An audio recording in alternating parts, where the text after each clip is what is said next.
Nestle Avropada SMA, BEBA və NAN markalı körpə qidalarının bəzi partiyalarının ürək bulanma, qusma və qarın ağrısına səbəb ola biləcək toksinin mövcudluğu ehtimalına görə geri çağırır.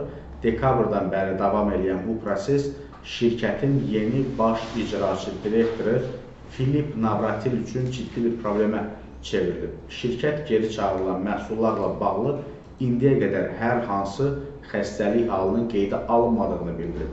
Nestle Avstriya, Danimarka, Finlandiya, Almanya, İrlandiya, İtaliya, İsveçrə və Böyük Britaniyada satışda olan məhsulların müəyyən partiyalarında Bacillus cereus bakteriyasının bəzi ştamları tərəfindən istehsal edilən serulit toksininin mövcud olması barədə xəbərdarlıq edib və artıq Avstriya Səhiyyə Nazirliyi geri çağırmanın ondan çox zavodda istehsal olunan 800-dən artıq məhsulu əhatə etdiyini və bunun şirkət tarixində ən böyük geri çağırma olduğunu açıqlayıb. Yəni, daha sadə dildə desək, dəyərli izləyicilər, Nestle'yə aid olan BEBA, NAN, bax bu kimi körpə qidalarında təhlükə var, ürək bulanma, qusma və qarın ağrısına səbəb ola bilir. Əgər ətrafınızda, çevrənizdə, yaxınlarınızın arasında körpə övladı olan varsa, mütləq şəkildə onları da xəbərdar edin. Çünki bu onların öz açıqlamasıdır. Yəni, bizim